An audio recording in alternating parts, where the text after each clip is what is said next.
가만히 있어도 지나가 버리는 그런 하루하루였지만 그래도 하나님께서 은혜 주셔서 뜻깊었던 그런 시간들이 아니었을까, 저는 그렇게 여러분들이 이 설을 보내셨으리라 생각합니다. 오늘은 저는 이 본문의 말씀을 가지고 이 모르드게에게 임한 상황이란 제목으로 같이 말씀을 나눌 텐데요. 부제를 이렇게 정해봤습니다. 신앙의 위기를 어떻게 극복해야 하는가, 신앙의 위기를 어떻게 극복해야 하는가, 이렇게 부제를 정해보았습니다. 여러분, 우리는 신앙의 위기를 경험합니다. 매 순간순간이 위기죠. 우리 삶에는 늘 위기가 있습니다. 그것을 매일매일 극복하며 살아갑니다. 쉬는 날이 왜 쉬는 날입니까? 그런 위기가 조금 덜한 시간이 쉬는 날이죠. 그래서 좀 쉰다라는 느낌을 받죠. 이제 일터에 나가거나 어떤 삶의 문제와 이제 직면하게 될 때는 그때부터는 모든 위기를 그때그때 극복해야 됩니다. 그리고 긴장 속에서 살아가고 그 위기를 잘 넘어가면서 우리가 성숙하게 되는 것입니다. 그런데 이제 위기는 사실 그냥 인생의 위기면 상관이 없는데 우리 믿는 사람들에게 있어서 중요한 건 뭐냐면 이것이 신앙의 위기로 찾아올 때입니다. 그냥 위기, 그냥 좀 어려운 일 겪고 넘어가면 괜찮은데 그것이 하나의 시험거리가 되고 내 마음의 믿음을 흔들어버리고 하나님 믿는 것을 뒤로 물러가게 만드는 일들을 경험하게 되는 것, 이것이 진짜 위기죠. 그럼 그러한 신앙의 위기를 우리는 어떻게 극복해야 하는가를 한번 생각해 볼 필요가 있겠습니다. 특별히 오늘 에스더 2장 이제 19절부터 3장 6절까지 읽었는데요. 이 구절에 보면 이 모르드게의 이야기가 나옵니다. 모르드게는 그 문직이었죠. 문을 지키고 있었는데 넷이 두 명의 그런 어떤 그 암살 음모를 듣고 그것을 왕에게 고합니다. 그래서 그 왕에게 잘 에스더를 통해서 잘 전달을 했는데도 불구하고 오히려 하만이라고 하는 사람이 그 권세를 왕의 권세를 등에 업고 득의하게 되니까 모르드게에게 오히려 지금 위기가 찾아왔습니다.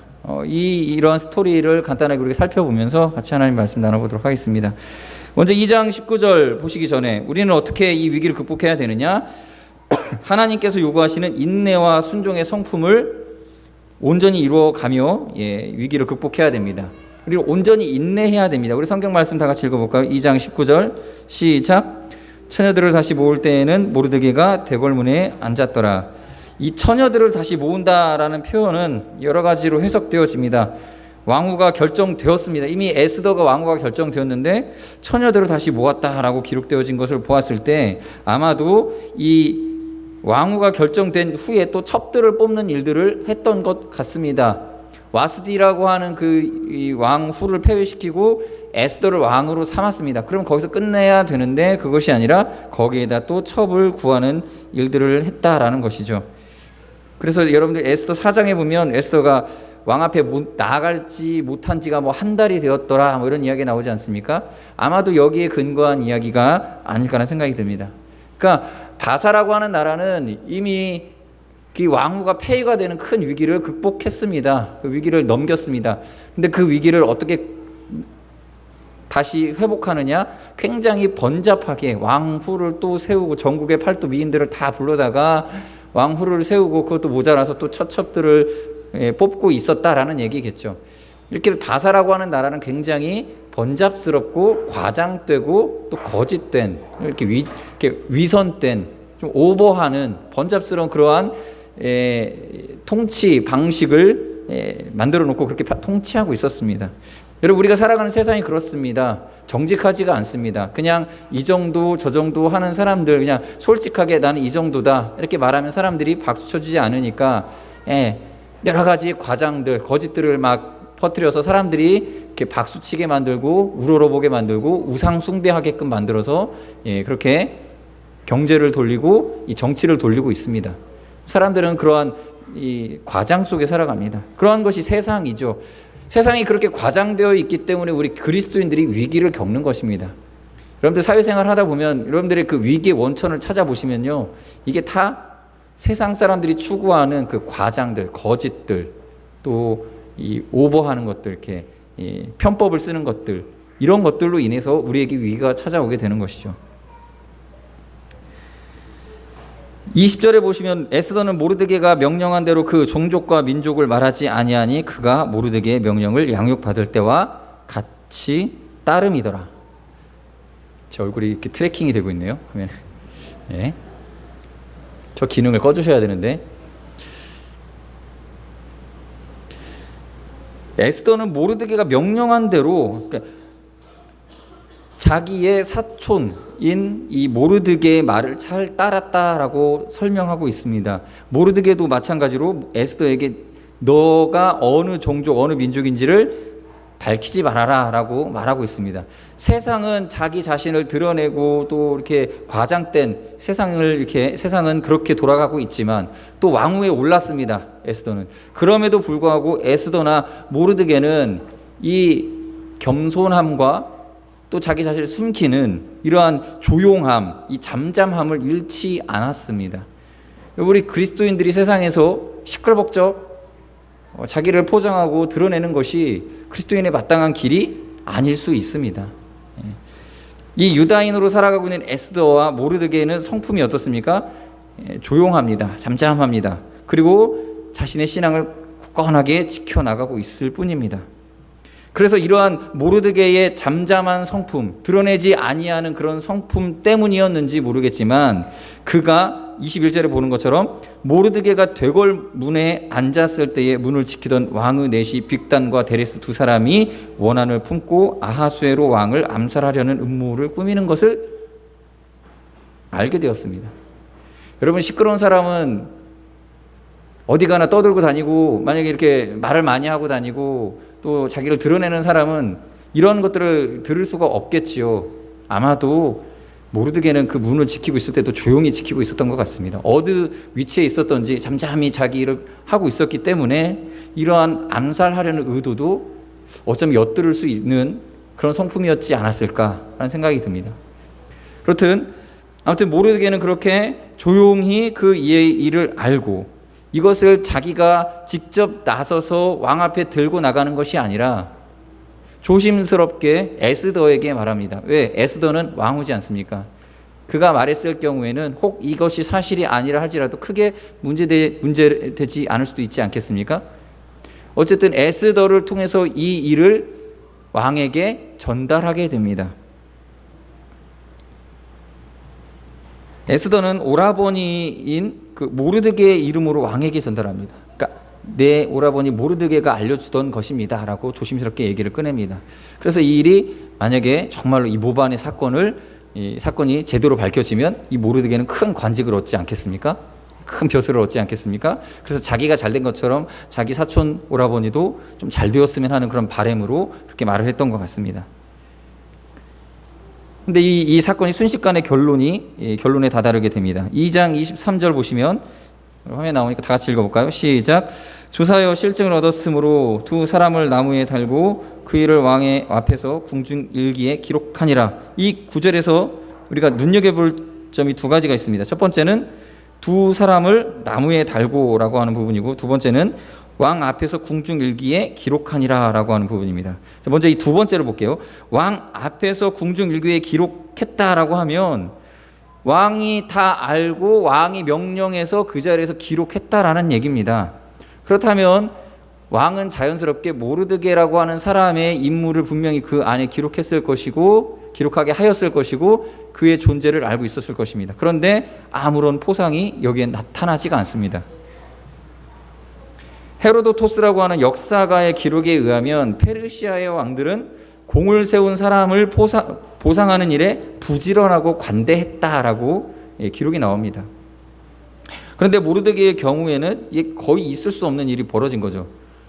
이 모르드게가 고발했다면 적어도 왕을 죽이려고 하는 사람에 대한 정보를 캐내어서 고발했다면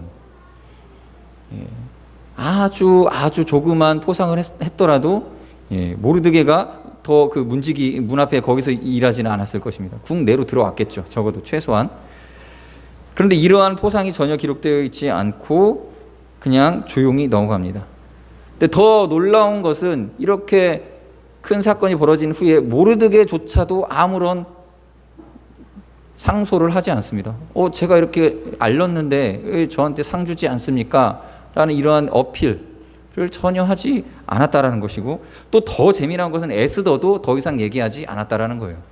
그렇게 해서 조용히 그냥 이 일이 덮어져 잊혀져 가고 있었습니다.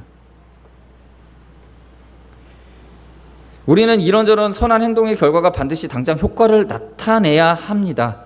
그것이 우리의 마음에 있는 보상 심리입니다. 그런데 이것이 보상되지 않을 경우 불안해하고 또 어떤 문제가 생기지 않을까 염려하게 됩니다. 그래서 시기적절하게 우리의 권리를 주장합니다. 권리를 나타냅니다. 그러나 이 모르드게는 좀 억울하죠. 이 억울한 상황 속에서 하나님의 섭리를 또 기다렸습니다. 이 일을 숨기신 이유에 대해서 잠잠히 생각했을 것입니다. 제 추측일 수도 있겠지요. 그러나 이 일을 숨기신 분이 적어도 하나님께서 이 일을 숨기고 계시다라는 것을 인지하고 있었을 것입니다. 그는 관찰하는 사람입니다. 모르드게는 유심히 살펴보는 사람입니다. 에스더가 왕궁에 들어갔을 때에도 에스더가 어떻게 되는지를 알고자 하여서 수시로 에스더의 소식을 전해 들으려고 했습니다. 잘 관찰하는 사람입니다. 생각하는 사람입니다. 그런 사람이 지금 이 일을 자기가 성격이 소극적이어서 그저 그렇게 넘어갔다라고는 볼 수 없겠지요. 그는 아마 생각하고 판단했을 것입니다. 이것은 하나님의 숨기심이었겠구나. 하나님의 때를 기다려 보는 것이죠. 이렇게 하나님의 섭리, 하나님의 뜻을 인정하고 아무 말 없이 잠잠히 기다릴 줄 아는 성품이 우리에게 큰 승리를 가져다 주는 성품이 된다라는 그러한 힌트를 우리는 이 본문에서 살펴볼 수 있습니다. 또 우리 마태복음 27장에 보면 예수님께서 십자가를 지시기 전 고발당하실 때에 그의 침묵하는 모습을 우리는 또 엿볼 수 있습니다. 제가 읽어드리도록 하겠습니다. 마태복음 27장 12절입니다. 대제사장들과 장로들에게 고발을 당하되 아무 대답도 아니하시는지라. 이에 빌라도가 이르되 그들이 너를 쳐서 얼마나 많은 것으로 증언하는지 듣지 못하느냐 하되 한마디도 대답하지 아니하시니 총독이 크게 놀라워하더라. 아멘. 예수님 안에 있는 이 하나님의 영의 역사가 이 고통 속에서 한마디도 꺼낼 수 없을 잠잠함을 예수님에게 주었다라는 것입니다. 여러분, 우리가 당하는 신앙의 위기 속에서 우리가 전혀 말할 수 없는, 이것을 말로 꺼낼 수가 없는 내 마음에, 내 안에 있는 성령께서 더 이상 이것에 대해서 구차하게 말하지 말아라 라고 하시면서 견디게 하시는 일들 있지 않습니까? 우리 성도님들 가운데 이런 일들이 많이 있을 줄로 믿습니다. 저는 그렇게 알고 있습니다. 우리 신앙생활을 하다 보면요, 내가 믿는 사람이기 때문에 더 이상 말할 수 없어요. 이거 억울한데 더 얘기할 수가 없어요. 이것을 말할 수가 없는, 그러나 그것을 견뎌야 하는 위기가 우리 가운데 있다라는 것이죠. 예수님처럼 십자가 죽음을 감당할 만큼의 인내를 우리에게 요구하시지는 않습니다. 그러나 우리는 하나님의 일을 감당할 때 때때로 이러한 침묵의 인내와 순종을 요구받게 됩니다. 여러분, 기도하며 노력하고 간구하는 일들 가운데 때로는 하나님께서 이 일을 숨겨버리시고 덮어버리시고 기다리게 하실 때가 있다라는 것입니다. 여러분, 그러한 때도 기다리실 수 있으시겠습니까? 두 번째는 순종과 기다림으로 하나님의 승리를 경험하게 될 것이다라는 것입니다. 그럼 이것을 믿고 이 위기를 잘 극복하시기 바랍니다. 이제 두 사람을 나무에 달고라고 하는 부분을 좀 주목해 보겠습니다. 에스더 2장 23절인데요. 다시 한번 읽어보겠습니다. 시작. 조사하여 실증을 얻었으므로 두 사람을 나무에 달고 그 일을 왕 앞에서 궁중일기에 기록하니라. 이 두 사람을 나무에 달고라고 하는 표현, 이 표현이 나오죠. 근데 재미있게도 성경에는요, 이 이야기의 끝, 그러니까 모든 이 갈등이 해결되고 문제가 해결됐을 때 하만이 나무에 달린다라는 표현이 나옵니다. 이때 나오는 하만을 나무에 달고라는 표현이 여기에 나오는 나무에 달다라는 표현하고 구문과 단어가 똑같습니다. 무슨 얘기입니까? 이 성경에는요, 참 비밀스러운 것들이 참 많은데 앞에 기록된 성경 이야기를 통하여서 뒤의 이야기를 넌지시 보여주는 그런 장면들이 나타납니다. 이런 것들을 플래시백이라고도 하고요. 이렇게 미리 뒤에 있을 일들을 앞에 미리 보게 만드는 이런 효과들이 있다는 거죠. 여러분들도 영화를 보시면요, 영화의 끝장면을 맨 앞에 보여주고 나서 그 이야기를 이렇게 뒤에 쭉 이어가는 그런 내용들이 나옵니다. 아마도 그러한 기법일 수 있습니다. 이 사건의 초반부에 나무에 달리는 이 사건을 먼저 아주 짧고 단편적으로 보여준 뒤에 그 뒤에 이스라엘에게 있을 구원의 모습을 지금 보여주는 것이죠. 하만은 나중에 나무에 달리게 됩니다. 모르드게는 이 하만의 위협으로부터 구원을 받게 되는 것이죠. 자, 이러한 것들이 미리 보여지는 그러한 모습으로 이렇게 드러나고 있습니다. 와스디라고 하는 왕후의 이름도 마찬가지입니다. 사실은 발음 자체가 이 자음만 따지면 에스더라는 이름과 동일합니다. 이 복선이 깔려 있는 것이죠. 성경에 우리가 지난 시간에도 봤지만 에스더 2장 3절 4절 여기 제가 기록해놨는데 2장 3절 4절에 보시면 전국 각국 지방의 관리를 명령하여 아리따운 처녀를 다 도성 수산으로 모아 후궁으로 들여 궁녀를 주관하는 넷이 헤게의 손에 맡겨 그 몸을 정결하게 하는 물품을 주게 하시고 왕의 눈에 아름다운 처녀를 와스디 대신 왕으로 삼으소서 하니 왕이 그 말을 좋게 여겨 그대로 행하니라. 이것도 플래시백이 되는 것이죠. 뒤에 나옵니다. 헤게가 에스더 2장 9절에 보시면요. 헤게, 그 아까 앞에 나왔던 헤게가 나오죠. 헤게가 이 처녀를 좋게 보고 은혜를 베풀어 몸을 정결하게 할 물품과 일용품을 곧 주며 누굽니까? 에스더에게 주었다라는 얘기입니다. 을에 주는 7 궁녀를 주고 에스더와 그 궁녀들을 후궁 아름다운 처소로 옮기더라. 앞서서 무무간이라고 하는 신하가 입으로 내뱉은 일이 누구에게 성취가 되냐면 에스더에게 헤게를 통해서 성취가 됩니다. 문자 그대로 성취가 됩니다. 왜 문자 그대로 성취가 됐을까요? 하나님이 이 이야기를 지금 스토리에 이 스토리텔러가 있다라는 얘기입니다. 주관자가 있다라는 얘기예요. 여러분들 성경을 보실 때 문자대로 되어지는 것들을 보실 때마다 이것을 깨달아야 됩니다. 이 글을 쓴 작가가 있구나. 그리고 그 작품대로 그 작가에 나오는 그 작가가 쓴 대본대로 만들어 가시는 분이 있구나라는 것을 인지해야 됩니다. 하나님이 계시다라는 얘기예요. 하나님이 손으로 쓰신 내용 그대로 하나님이 또 그 일을 이루셨다라는 것입니다. 그걸 보여주는 것이죠. 지금 오늘 성경 내용이 이제 하나님이 지금 만들어 가신다라는 것입니다. 여러분, 우리의 인생을 그저 우연에 의해서 우리가 윷을 던졌더니 어떤 사람은 뭐가 나오고 어떤 사람은 도나 개가 나오는 것처럼 우연히 이루어진 것이다라고 생각하고 살아가십니까? 그것이 아니라는 거예요. 성경에 기록된 것이 이루어지는 것처럼 우리의 인생에 대하여서 하나님의 계획하신 것이 이루어지는 것입니다. 그 일의 중심에는 이 모든 인류 역사의 그 중심 스토리에 가운데 있는 것이 있는데 그것이 무엇이냐면 구원입니다. 구원. 구속사라고 하는 것입니다. 구원. 하나님이 구원하신다라는 것이죠. 모르드게가 고발하여서 두 사람이 나무에 달렸습니다. 그로 인해서 이 아하수에로 왕과 그 페르시아 전체 나라가 구원을 받았죠. 거기에는 또 왕후 에스더의 구원도 포함되어 있겠죠. 여러분, 만약에 이 모반이 성공했다면 왕후가 살아남았었을까요? 왕이 죽었는데 다 죽었겠죠. 하나님께서 이렇게 미리 보여주셨습니다. 그 다음에 이제 이것을 통해서 모르드게를 통해서 온 이스라엘을 구원하실 것을 비춰주는 것이 이제 3장에 나오는 것입니다. 3장에. 자, 이제 세 번째로 우리가 위기를 어떻게 극복해야 되느냐. 신앙의 고독함 속에서도 굳건하게 이 믿음을 드러내고 성도 간의 격려와 사랑을 나타내야 된다라는 것입니다. 이제 3장에 넘어가면 모르드게가 이제 그 인생 가운데 찾아온 위기가 이제 노골적으로 구체적으로 표현되어 드러납니다. 1절 2절 같이 읽어보실까요? 에스더 3장 1절 2절입니다. 시작. 후에 아수에로 왕이 아각 사람 함므다다의 아들 하만의 지위를 높이 올려 함께 있는 모든 대신 위에 두니 대궐문에 있는 왕의 모든 신하들이 다 왕의 명령대로 하만에게 꿇어 절하되 모르드게는 꿇지도 아니하고 절하지도 아니하니. 모르드게가 2장이 마무리되어질 때쯤에 모르드게가 왕에게 사랑을 받고 총애를 얻어 그가 총리 대신이 되었다라는 이야기가 전개되어져야 될 챕터가 이제 3장인데 그것이 다 가려지고 엉뚱한 사람이 등장하고 엉뚱한 인물이 왕의 총애를 받게 되는 장면이 나옵니다. 여러분, 세상이 이렇죠. 우리를 속이는 것 같은, 우리를 조롱하는 것 같은 이 상황을 만들고 있다라는 것입니다. 여러분, 사실 모르드게가 이 상황이 되면요 얼마나 억울하겠습니까? 여러분, 여기 나오는 하만이라고 하는 사람은 누굽니까?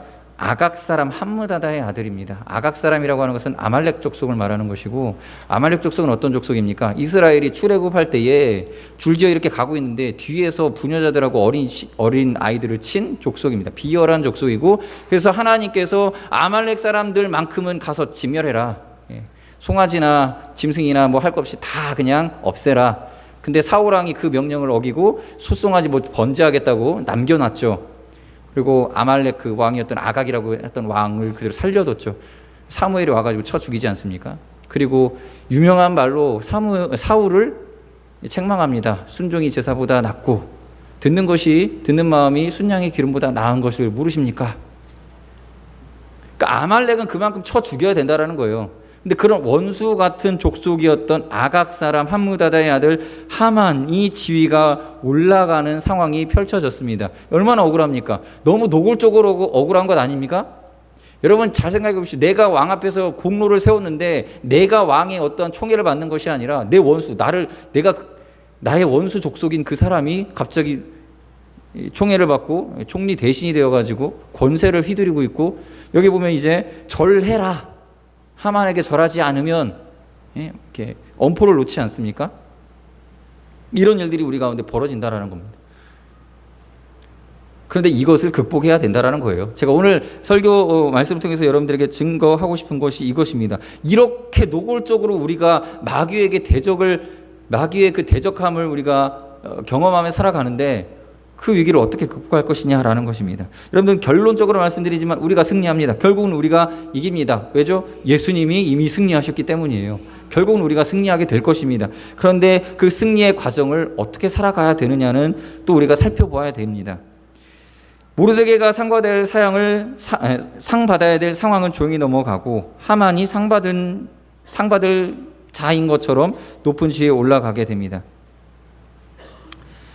그런데 이 얄미운 존재인 하만보다 더 얄미운 사람들이 조금 등장합니다. 이제 3절 4절 읽어볼까요? 3절 4절 시작. 대궐문에 있는 왕의 신하들이 모르드게에게 이르되 너는 어찌하여 왕의 명령을 거역하느냐 하고 날마다 권하되 모르드게가 듣지 아니하고 자기는 유다인임을 알렸더니 그들이 모르드게의 일이 어찌 되나 보고자 하여 하만에게 전하였더라. 예. 하만이라고 하는 절대적 악이고 절대 대적자가 있습니다. 그런데 우리 누구나 봐도 이게 원수입니다. 그런데 주위에 있는 사람들이 내 원수일 줄은 몰랐는데 원수 같은 사람들이 존재합니다. 어찌 되는지 보고자 하여 하만에게 말했다라고 기록되어 있습니다. 어찌 되는지.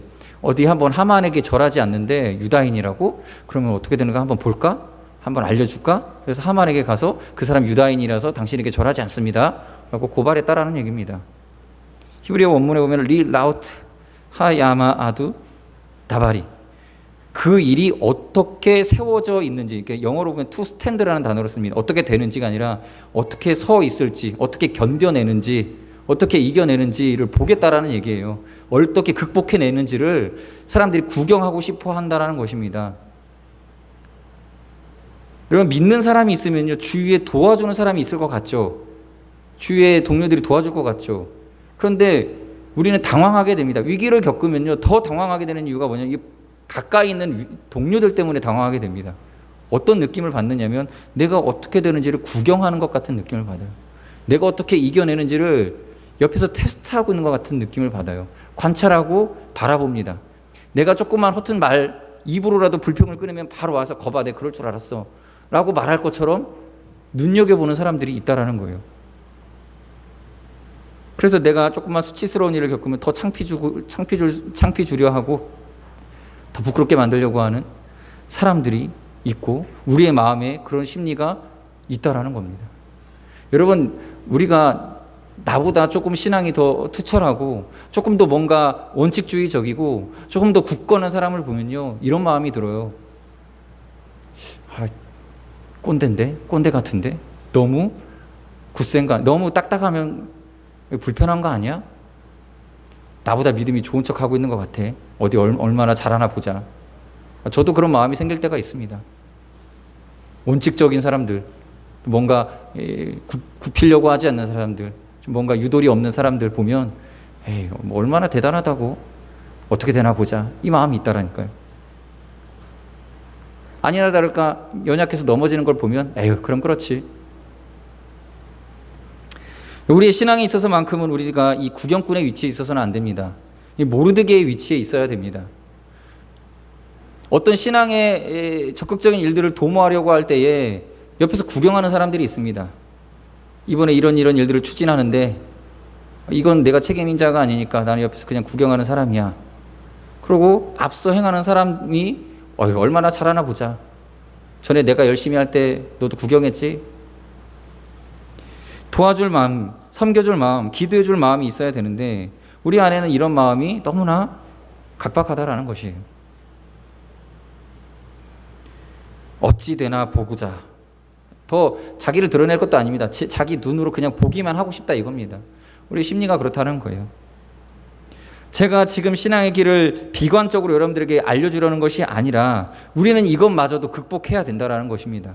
여러분의 신앙생활을 열심히 굳건하게 독실하게 하려고 하면요, 옆에 있는 사람들의 시선을 극복해야 됩니다. 특히 누구의 시선을 극복해야 되느냐? 나를 사랑하고 나의 가까운 사람, 나와 친밀한 사람들의 시선을 극복해야 될 때가 많이 있습니다. 그 시선이 어떻습니까? 조심스럽습니다.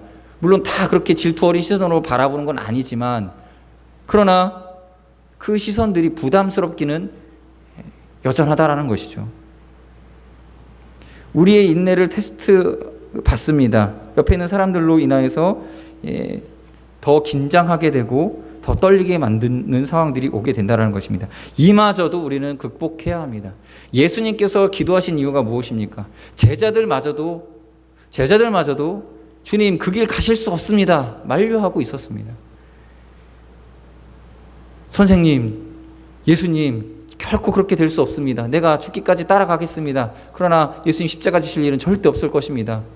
그 옆에 있는 사람의 그 관찰마저도 후에는 저주와 또 욕으로 바뀌죠. 베드로의 그러한 태도마저도 우리는 이겨내야 된다는 것입니다. 그것이 우리 신앙생활에서 위기를 극복하고 큰 승리를 얻을 수 있는 비결이 되는 것입니다. 이제 마지막으로 5절 6절을 읽으면서 이 모르드게가 처한 상황이 어떠한 것인지 살펴보며 우리도 이러한 상황 가운데 있다라는 것을 늘 유념해야 되겠습니다. 같이 읽어보겠습니다. 5절 6절입니다. 시작. 하만이 모르드게가 무릎을 꿇지도 아니하고 절하지도 아니함을 보고 매우 노하더니 그들이 모르드게의 민족을 하만에게 알림으로 하만이 모르드게만 죽이는 것이 부족하다고 생각하고 아하수에로의 온 나라에 있는 유다인 곧 모르드게의 민족을 다 멸하고자 하더라. 아멘. 여러분, 우리의 신앙생활에서 우리의 믿음을 마귀가 바라보고 여러분 우리만 넘어뜨리려고 하는 것이 아니라 모든 믿는 자들이 우리 한 사람 한 사람을 통하여서 또 시험에 들게끔 또 넘어지게끔 만들고자 하는 그러한 계계가 있다라는 것입니다. 그러면 우리 어떻게 해야 됩니까? 한 사람이 시험을 당할 때에 같이 돕고 섬겨야 되는 것입니다. 그래서 우리는 서로 사랑해야 됩니다. 예수님께서 우리를 서로 사랑하라고 하십니다. 왜 그러죠? 한 사람 넘어뜨림으로써 모든 공동체를 넘어뜨릴 수 있습니다. 그래서 이 한 사람을 집중적으로 공격합니다. 그럼 어떻게 해야 됩니까? 우리가 바라봐야 됩니까? 어떻게 되는지 지켜보아야 됩니까? 합력해야 돼요. 교회는 그렇게 서로 힘을 모아서 이 주위에 있는 한 사람이 당하는 위기를 자기 일처럼 여겨서 기도하고 싸워서 극복해내라라고 우리를 교회로 부르신 것입니다. 그러한 부르심 앞에 우리의 위기를 승리로 인도할 수 있는 이러한 하나님께 받은 인내와 순종이 있으시기를 바라겠습니다. 기도하겠습니다. 이 시간 이러한 기도 제목 가지고 기도하겠습니다. 세 가지로 정리해 볼 수 있겠습니다. 첫 번째는 하나님께서 요구하시는 인내와 순종의 성품을 온전히 이루게 하여 주옵소서. 또 순종과 기다림으로 하나님의 승리를 경험하게 하여 주옵소서. 마지막으로 신앙의 고독함 속에서도 굳건한 믿음을 드러내며 성도 간의 격려와 사랑을 나타냄으로써 이 싸움을 승리하게 하여 주옵소서. 그러한 기도로 같이 기도하시겠습니다.